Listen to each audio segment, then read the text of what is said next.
तो चैप्टर 2 का लास्ट जो वैद्युत चालन वाला चैप्टर था ये समाप्त हो चुका है। ठीक है, आज इस पे न्यूमेरिकल्स ले लेते हैं, कुछ न्यूमेरिकल्स।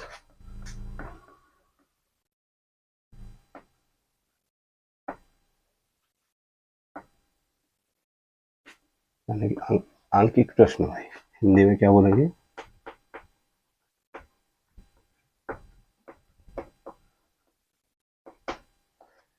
जो चैप्टर 4 है इस पर बेस्ड जो न्यूमेरिकल्स हैं वो देख लेते हैं, और मैं क्वेश्चन बोलता हूँ, आप लोग नोट करो। ठीक है, जैसे क्वेश्चन, कोई भी क्वेश्चन ले लो, क्वेश्चन नंबर, और इसका हम क्वेश्चन 1 2 3 बनाएंगे। ठीक है, इससे पहले बताए इसमें कुछ न्यूमेरिकल्स बताए थे कि नहीं बताए? चलो कोई बात नहीं। देखो, एक तार के अनुप्रस्थ काट का क्षेत्रफल, तार के अनुप्रस्थ काट का क्षेत्रफल, और अनुप्रस्थ काट के क्षेत्रफल को ए लिखेंगे भाई। क्या लिखेंगे? एक तार के अनुप्रस्थ काट का क्षेत्रफल ये है आपका 1 × 10⁻⁷ 1 × 10⁻⁷ मीटर स्क्वायर, ये दिया हुआ है। ठीक है, तथा तार में मुक्त इलेक्ट्रॉनों की संख्या, तार में मुक्त इलेक्ट्रॉनों की संख्या, मुक्त इलेक्ट्रॉनों की संख्या को क्या लिखते हैं हमेशा? n। ये दिया हुआ है 2 × 10⁻28 पर मीटर क्यूब, प्रति घन मीटर। ठीक है, ये दिया हुआ है। हाँ, तार में धारा बह रही है 3.2 एम्पियर, तार में धारा I बराबर है भाई 3.2 एम्पियर की धारा। अब आपको निकालना क्या है? आपको निकालना है तार में धारा घनत्व। तार में धारा का घनत्व, धारा घनत्व को J लिखते हैं। ठीक है ना, ये आपको जो निकालना है उसको क्वेश्चन मार्क कर दो, और साथ में निकालना है आपको इलेक्ट्रॉनों का अनुगमन वेग, मुक्त इलेक्ट्रॉनों का अनुगमन वेग को आप क्या लिखते हैं? VD। ये भी आपको क्या करना है? निकालना। तो ये क्वेश्चन है भाई, एक तार है, उसका अनुप्रस्थ काट का क्षेत्रफल है 1 × 10⁻⁷ मीटर स्क्वायर। तार में मुक्त इलेक्ट्रॉनों की संख्या प्रति घन मीटर में है, n लिखेंगे 2 × 10⁻28। तार में जो धारा बह रही है 3.2 एम्पियर की बह रही है। तार में धारा घनत्व निकालना है, तो आप क्या करोगे? आप सीधे इसको सॉल्व करेंगे। पहले हम तार में धारा घनत्व निकाल दें। आप जानते हैं चूंकि तार में धारा घनत्व J = क्या होता है? I/A। J = क्या होता है? देखो परिभाषा क्या है, परिभाषा को रिवाइंड करो वापस। किसी तार के एकांक अनुप्रस्थ काट से गुजरने वाली धारा को क्या बोलते हैं? धारा घनत्व बोलते हैं। तो J = I/A। तो J = सीधे सीधे हो जाएगा, I का मान कितना दे रखा है? 3.2 एम्पियर। आसान सा क्वेश्चन है। और A का मान दे रखा है 1 × 10⁻⁷ मीटर स्क्वायर। तो J इज फाइनली, J आपके पास निकल आएगा 3.2 डिवाइडेड बाई 1, 3.2 ही आएगा, मल्टीप्लाइड बाई 10⁻⁷, ऊपर चला जाएगा 10⁻7 बन जाएगा। तो ये इसका मात्रा क्या होता है भाई? Ampere per metre square. तो ये धारा घनत्व हो गया। तार में धारा घनत्व 3.2 × 10⁻, कितना एम्पियर आ गया? 7 एम्पियर।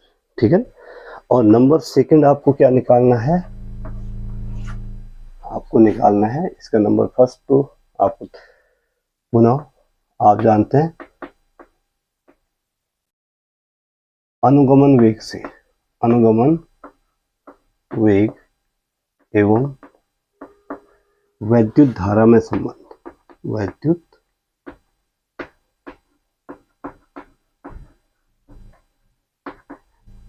I बराबर क्या होता है, NEA/VD।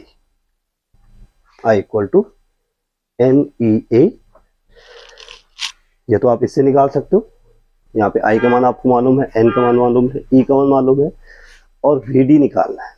तो यहाँ से VD बराबर हो जाएगा I/NEA, I/, ठीक है ना।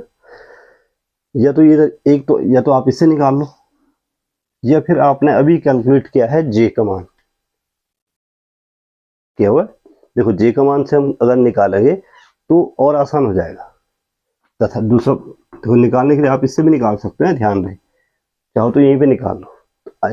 तथा J बराबर क्या होता है भाई, J और धारा घनत्व और अनुगमन वेग के बीच संबंध क्या है, J बराबर, ये A इधर आ जाता है, सिंपल, यहाँ ध्यान दो, A इधर आ जाएगा, J बन जाएगा I/A इक्वल टू J, तो NEVD, सीधे सीधे J बराबर क्या होता है, NE, तो VD इक्वल टू क्या हो जाएगा, J/N। तो कौन सा आसान रहेगा, ये वाला या ये वाला, इस वाले में, इस वाले से निकालें, बताओ, जिसमें कैलकुलेशन आसान हो। ऑब्वियसली आप कौन सा यूज करोगे, जिसमें कैलकुलेशन कम से कम हो, और कैलकुलेशन कम किस में होगी, इस वाले में। तो VD का मान निकालो सीधे सीधे, J का मान अभी निकाला, 3.2 into 10⁻7 ampere per metre square, मात्रक जरूर लिखना। N का मान कितना दिया हुआ है, N का मान दिया है 2 इंटू 10⁻28, 2 इंटू 10⁻28 पर मीटर क्यूब, और E का मान आप जानते हैं भाई, 1.6 इंटू 10⁻−19। इलेक्ट्रॉन का आवेश कितना होता है, इलेक्ट्रॉन का आवेश 1.6 इंटू 10⁻−19 कूलम होता है। तो ये मान रख लो, इसको कैलकुलेट कर लो, फाइनली आपके पास VD आ जाएगा, VD इक्वल टू 3.2, देखो 3.2 बाई 2, 1.6 हो गया, ये 1.6 भी कट गया ना, तो बचा कितना, 10⁻7,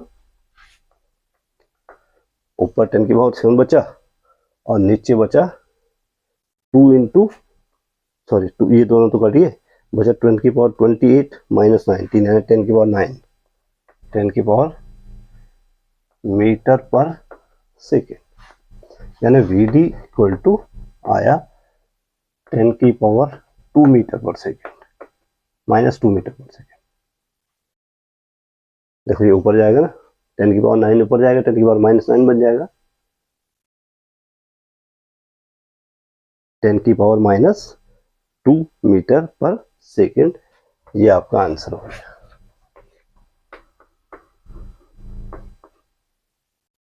धारा घनत्व और अनुगमन वेग के बीच संबंध क्या है, वैद्युत धारा और अनुगमन वेग के बीच संबंध क्या है, और साथ में धारा घनत्व किसे कहते हैं, ये सारे 3-4 फॉर्मूले इसमें कवर हो चुके हैं इस क्वेश्चन में, ठीक है। अगली बात समझ में, नेक्स्ट है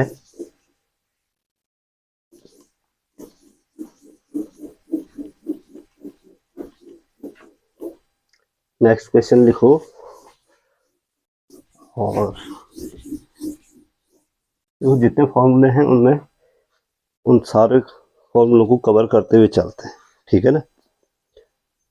इसमें नेक्स्ट क्वेश्चन, चलो ये वाला लिख लो, 120 मीटर लंबे तथा 0.04 मीटर व्यास वाली तार का प्रतिरोध, क्वेश्चन नंबर 2 बना लेता हूं मैं इसको। तार की लंबाई को हम लिखेंगे L, 120 सेंटीमीटर है। तार की लंबाई कितनी है, 120 सेंटीमीटर, और मोटाई या व्यास तार का व्यास, तार का 0.04 मिलीमीटर, 0.04 मिलीमीटर है। तार का प्रतिरोध 25 ओम है। तार का जो प्रतिरोध है प्रतिरोध को क्या लिखेंगे, R 25, ये ओम का साइन है भाई, ध्यान रहे, ठीक है। और निकालना है विशिष्ट प्रतिरोध, तार का विशिष्ट प्रतिरोध। विशिष्ट प्रतिरोध को क्या लिखते हैं,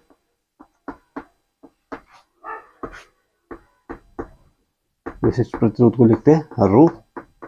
ये कैलकुलेट करना है, जो कैलकुलेट करना है उसके आगे क्वेश्चन मार्क कर दो, ठीक है। अब होगा क्या कि आप जानते हैं तार का विशिष्ट प्रतिरोध बराबर होता है R बराबर क्या होता है, रो, या रो का मान बराबर RA/L होता है, ठीक है ना। अब A का मान निकालना पड़ेगा, पहले अनुप्रस्थ परिच्छेद का क्षेत्रफल निकालना पड़ेगा। तार की लंबाई तो दी हुई है, ठीक, और साथ में इन सबके मात्रक सही करने होंगे, ठीक है।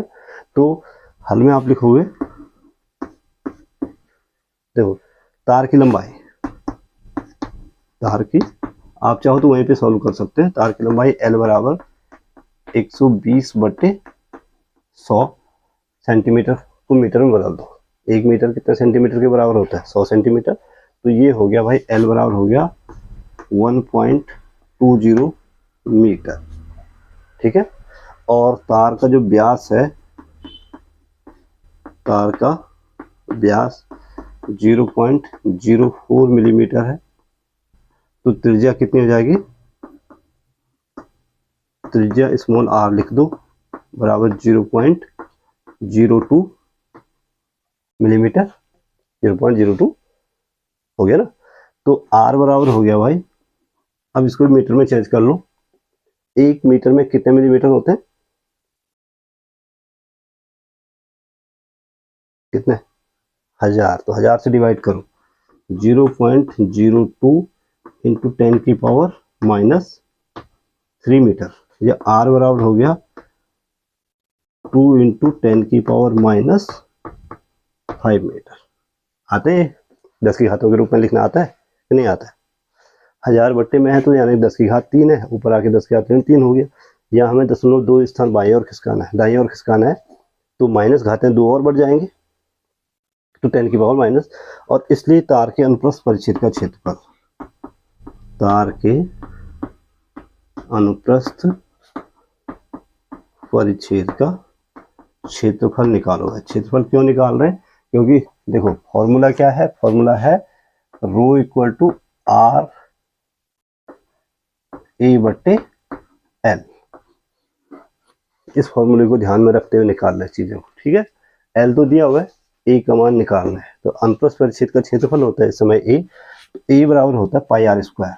A इक्वल टू, देखो तार कैसे होता है, बेलनाकार, तार क्या है, और बेलन का अनुप्रस्थ परिच्छेद का क्षेत्रफल ये वाला कैसे होगा, वृत्ताकार होगा, वृत्त का क्षेत्रफल होता है πr²। तो A बराबर हो गया, पाई का मान बोलो 22/7 रखो, या 3.14 रखते हैं, 3.14, और r² यानी कि 2 इंटू 10 की पावर -5 का स्क्वायर, 2 इंटू 10 की पावर -5 का। A इक्वल टू हो गया, बोलो 3.22 जब 4 हो गया, 4 से इसको मल्टीप्लाई कर दो, 12.56 आ रहा है, और इंटू 10 की पावर कितनी हो जाएगी भाई, 5 2 जा 10, इतना मीटर स्क्वायर तार के अनुप्रस्थ परिच्छेद का क्षेत्रफल निकाल लिया। अब निकालना क्या है, तार के अनुप्रस्थ परिच्छेद का क्षेत्रफल नहीं निकालना था, निकालना था इसलिए तार की धातु का विशिष्ट प्रतिरोध, विशिष्ट प्रतिरोध, या इसी को प्रतिरोधकता भी बोलते हैं भाई, या प्रतिरोधकता, विशिष्ट प्रतिरोध या rho equal to R A बट्टे एल, यही होता था। फॉर्मूला याद है? नहीं है तो याद करो। तो रो इज फाइनली, आर का मान बोलो 25 ओम, ए का मान बोलो, ये आया 12.56 इंटू 10 की power minus 10 metre square and divided by L का मान बोलो भाई, एल का मान है 1.20 मीटर, हाँ सेंटीमीटर से मीटर में 1.20 मीटर। अब आप कैलकुलेट कर लो,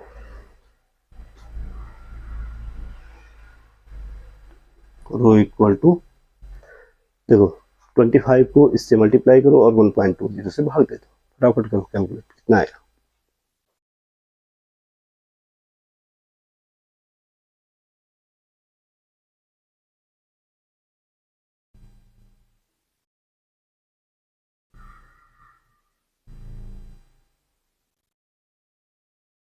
जल्दी मल्टीप्लाई करके बताओ। इन दोनों को मल्टीप्लाई करो फटाफट, 12.56 को 25 से मल्टीप्लाई करो और 1.20 से भाग दो।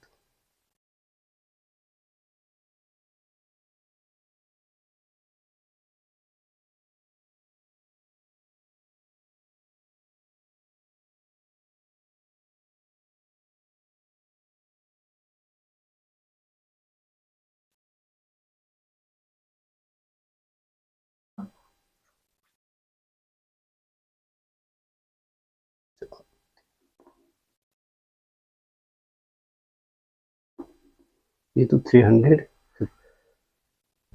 हाँ ये तो आएगा 314 डिवाइडेड बाई 1.2 और इंटू 10 की पावर माइनस 10 ओम मीटर, ओम, इसका मात्रक आएगा ओम मीटर। देखो 25 से गुणा करना है 1205 को, ध्यान से सुनो, ठीक है ना। हम क्या करेंगे, 25 को हम लिख सकते हैं 100/4, 100/, ध्यान से देखो 100/4 यानी कि 100 से गुणा करेंगे, इससे दशमलव हट जाएंगे, 1256 हो गया, और इसमें 4 का भाग देंगे तो आएगा 314/1.2, सिंपल, और इंटू 10 की पावर माइनस 10। अब 314 या 314 और इसके पीछे एक जीरो लगा दो और 12 से भाग दे दो, जितना आएगा उतना ओम। ये कैलकुलेशन करना तो आना चाहिए आप लोगों को, क्यों? ठीक है ना, आ जाएगा भाग देना, या भाग देना मैं ये बताऊं, जो भी आएगा वो आपका आंसर होगा, ठीक है।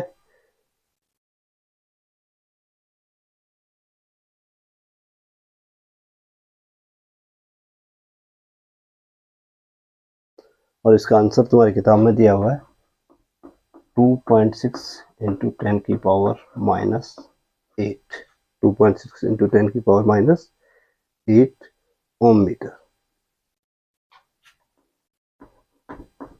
मैं ये मान के चलूंगा कि आप कैलकुलेशन सही करोगे, ठीक है। अगली बात समझ में। अब हम और आगे बढ़ते हैं, इसको मिटा दूं मैं।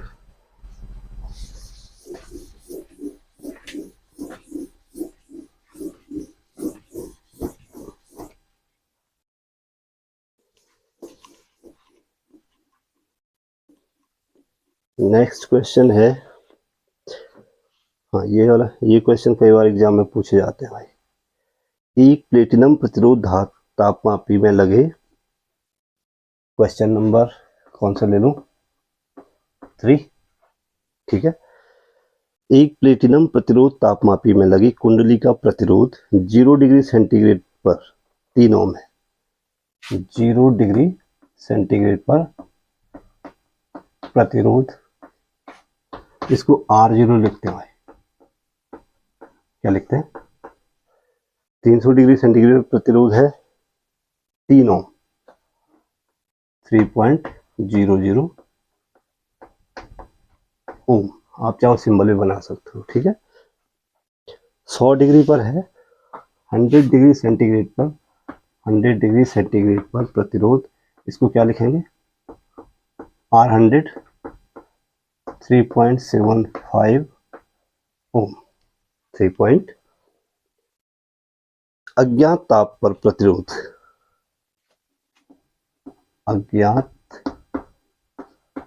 ताप को हम मान लेते हैं भाई T डिग्री सेंटीग्रेड, ठीक है। पर प्रतिरोध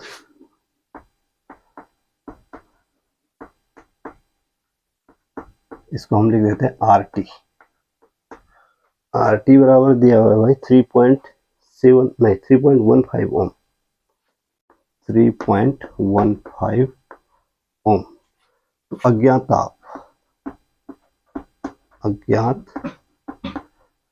ताप T डिग्री सेंटीग्रेड आएगा, ये आपको कैलकुलेट करके बताना है।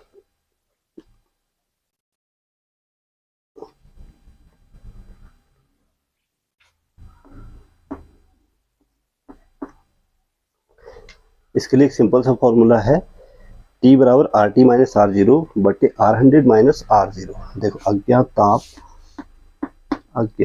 ताप के लिए एक सिंपल फॉर्मूला है, T equal to RT minus R0 divided by R100 minus R0 multiplied by 100 multiplied by, और इतना डिग्री सेंटीग्रेड में आएगा, सीधे सीधे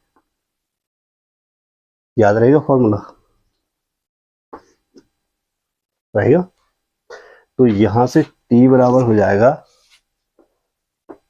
बोलो RT का मान कितना है 3.15, RT माइनस R0, R0 का मान है 3.00 ओम में है सारे, डिवाइडेड बाई R100, R100 का मान है भाई 3.75, 3 और माइनस R0 का मान तो वही है 3.00 इंटू 100 डिग्री सेंटीग्रेड।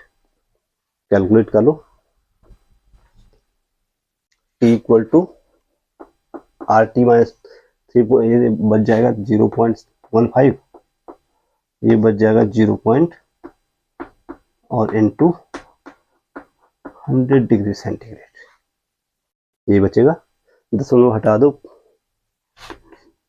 सीधे सीधे लिख दो इसको कि ये हो गया है 1500 बटे 75, क्यों इतना डिग्री सेंटीग्रेड। देखो 15 बाई, इसके दो स्थान दशमलव हटेंगे, इसके भी 15 बटे 75 हो गया, 100 से मल्टीप्लाई हो गया, 1500 बाई 75 हो गया। आप चाहो तो काट लो,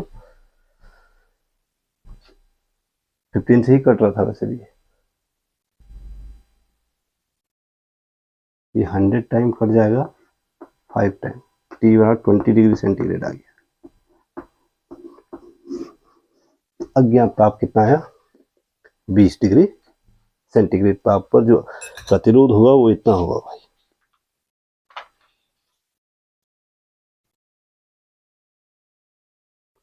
ठीक है। तो ऐसे क्वेश्चन पूछे जाते हैं, न्यूमेरिकल्स का जितना प्रैक्टिस करो उतना फायदा मिलेगा, ठीक है ना। कैलकुलेशन स्पीड जितना बढ़ा सकते हो उतने बढ़ाओ, हो गया, नोट कर लिया, ठीक। नेक्स्ट क्वेश्चन, अभी जो लास्ट आर्टिकल हुई थी तुम्हारी होम्यो परिपथ और अनोम्य परिपथ, एक क्वेश्चन मेरे को इसका दिख रहा है इसमें, क्वेश्चन नंबर 4 ही ले लो फिलहाल, ठीक है। ये कह रहा है एक चालक में 50 वोल्ट पर 2 मिली एम्पियर की धारा तथा 60 वोल्ट पर 3 मिली एम्पियर की धारा बहती है। चालक पर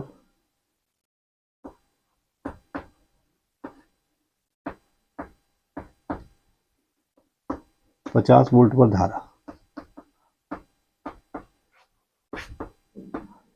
50 वोल्ट पर धारा है 2 मिली एम्पियर, 2 मिली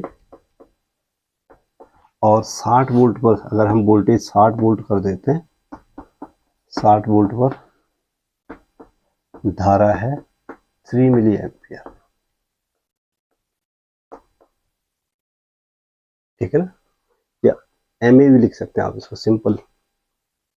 ठीक, आगे बोला हुआ है क्या चालक ओमीय प्रतिरोध, क्या चालक ओमीय है, चालक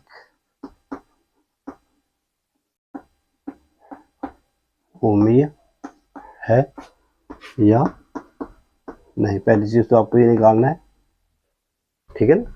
और दूसरी चीज आपको निकालनी है चालक का गत्यात्मक प्रतिरोध, चालक का, अब देखो उसने यहीं पे हिंट दे दी कि गत्यात्मक प्रतिरोध बोला, प्रतिरोध नहीं बोला भाई, गत्यात्मक प्रतिरोध भी आपको क्या करना है, निकालना है। अब गत्यात्मक प्रतिरोध है, इसका मतलब चालक अनोमीय है। गत्यात्मक प्रतिरोध सिर्फ डायनेमिक जो रेजिस्टेंस होता है वो सिर्फ और सिर्फ किसमें होता है, अनओमीय परिपथ में, ध्यान रहे। तो यहाँ पे हम समझ तो गए, लेकिन हम सिद्ध कैसे करेंगे, खाली समझना नहीं है बल्कि आपको प्रूव करके बताना कि ओमिया है या अनोमिया है। तो आप लिखोगे, हल में आप क्या करोगे, 50 वोल्ट पर धारा 2 ml है, 50 वोल्ट को V1 बराबर हम लिख देते हैं 50 वोल्ट, ठीक है ना। और I1 कितना है, पहली वाली धारा को हम I1 लिख देते हैं 2 मिली एम्पियर, ठीक है। V2 कितना है 60 वोल्ट, और I2 जो दूसरी धारा है वो कितनी है 3 मिली। अब ओमीय परिपथ और अनोमीय परिपथ कैसे पहचानते हैं हम लोग, कैसे पहचानते हैं कि ओमीय परिपथ का जो प्रतिरोध है वो हमेशा नियत होगा, V/I का जो अनुपात होगा हमेशा क्या होगा, नियत होगा। इसलिए हम निकाल देते हैं V1/I1, V1/I1 का मान निकालो, तो V1/I1 का मान निकलेगा भाई 50/50 वोल्ट बाई 2। अब मैं इसको एम्पियर में नहीं बदल रहा हूँ, चलो ठीक है ना, चाहो तो बदल भी सकते हैं 50 वोल्ट बाई 3 एम। तो क्योंकि अगर एम्पियर में नहीं बदलोगे तो क्या होगा कि प्रतिरोध ओम में नहीं आएगा, प्रॉपर हम कैलकुलेट नहीं कर पाएंगे। तो 50 वोल्ट बाई 2 मिली एम्पियर को 2 इंटू 10 की पावर कितना -3 एम्पियर लिख दूँ, मिली का मतलब है 10 की घात ऋण 3, ये ऊपर जाएगा तो ये कितना आ जाएगा, ये तो हो जाएगा 50,000 बट्टे 2 यानी कि आ जाएगा 25,000, 25,000 ओम प्रतिरोध आएगा ना। V/I = R होता है।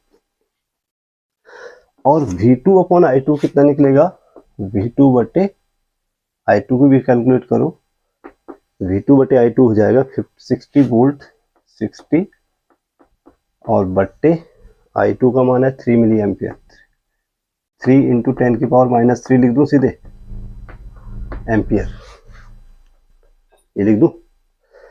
और ये हो गया भाई 60,000 हो गया, ऊपर जाके 60,000 बाई 3 यानी ये आ गया 20,000, ये कितना आया, ठीक है ना। तो दोनों का जो अनुपात है वो नियत है क्या, V और I का अनुपात नियत है। V1/I1 का मान है 25,000, V2/I2 का मान है 20,000, बराबर नहीं है ना। तो आप क्या लिखोगे, आप लिखोगे क्योंकि V1/I1 does not equal to V2/I2, अर्थात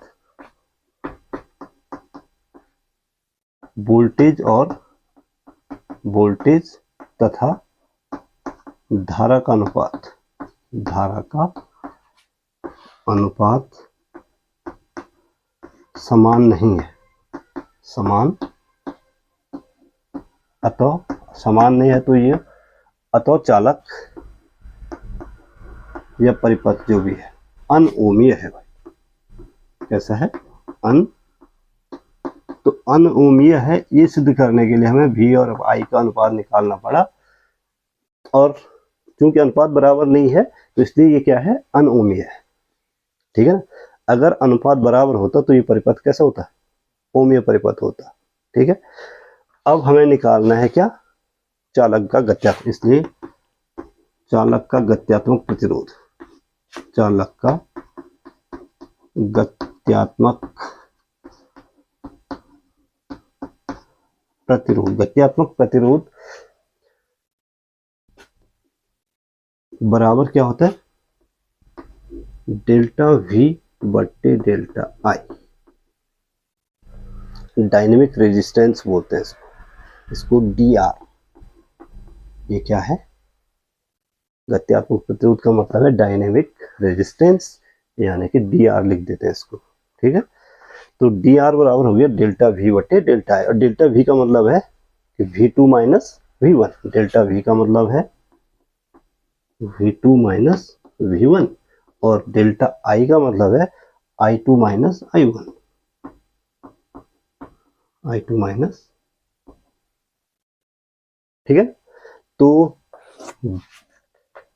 DR equal to delta V2 का मान है 60 minus 50 divided by delta I का मान कितना है भाई, I3 का मान 3 माइनस, ये तो वोल्ट में आ गया इसी सीधे, और 3 माइनस 2 हो जाएगा मिली एम्पियर। I1 का मान है कितना, 2।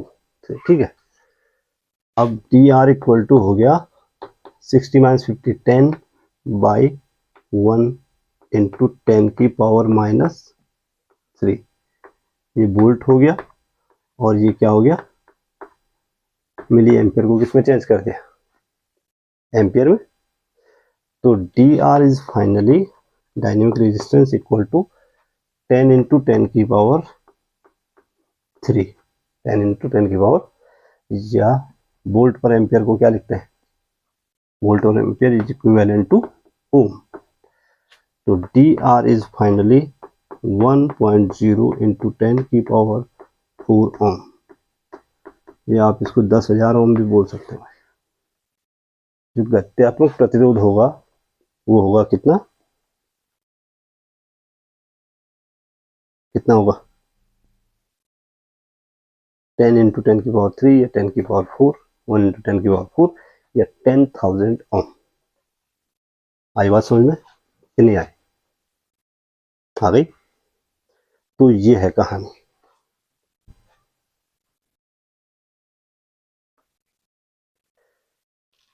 और आगे बढ़े,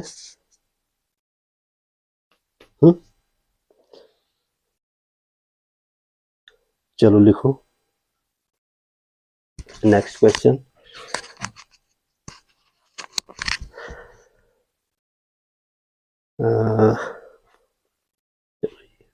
मिटा देते पहले।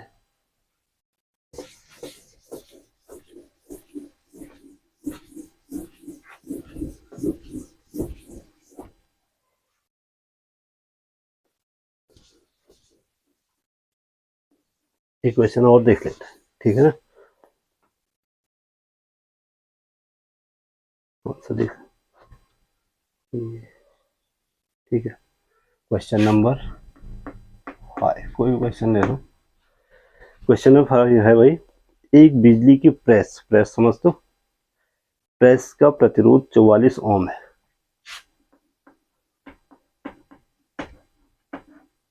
बिजली की प्रेस का प्रतिरोध, प्रतिरोध को R लिख दो, 44 ओम, 44 ओम है। आगे बोला गया है इसमें बहने वाली धारा,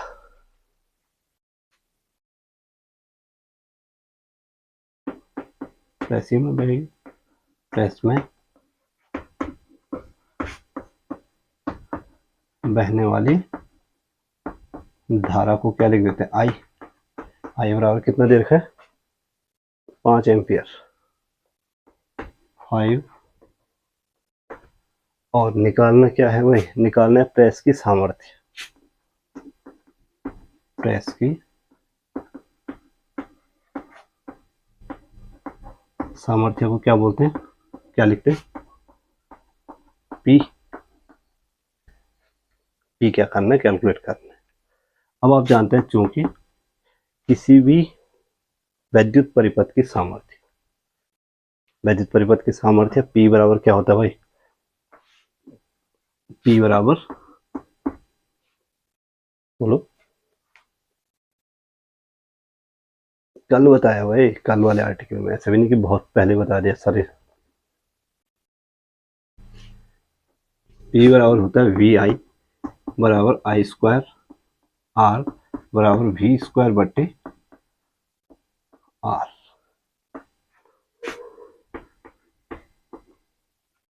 अगर याद नहीं है तो नोट याद कर लो भाई, ठीक है ना। P बराबर, P के लिए तीन फॉर्मूले होते हैं, VI, I स्क्वायर R और V स्क्वायर बट्टे R। इस समय कौन सा फॉर्मूला यूज होगा, पहला वाला, दूसरा वाला या तीसरा वाला, क्यों, इसलिए प्रेस की सामर्थ्य, अगर फॉर्मूले याद होंगे तो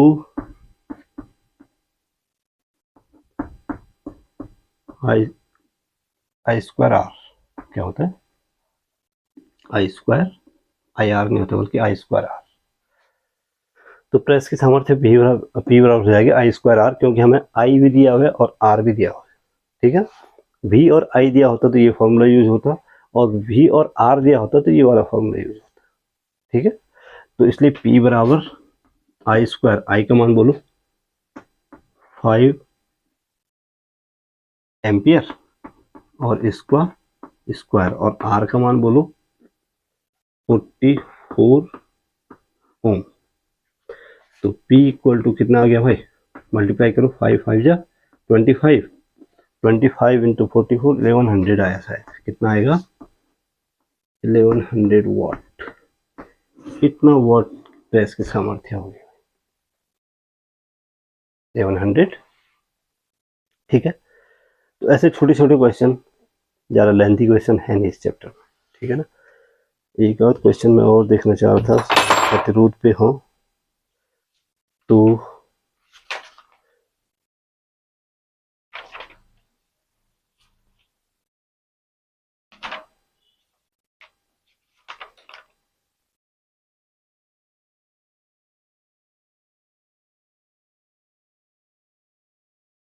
विशिष्ट प्रतिरोध,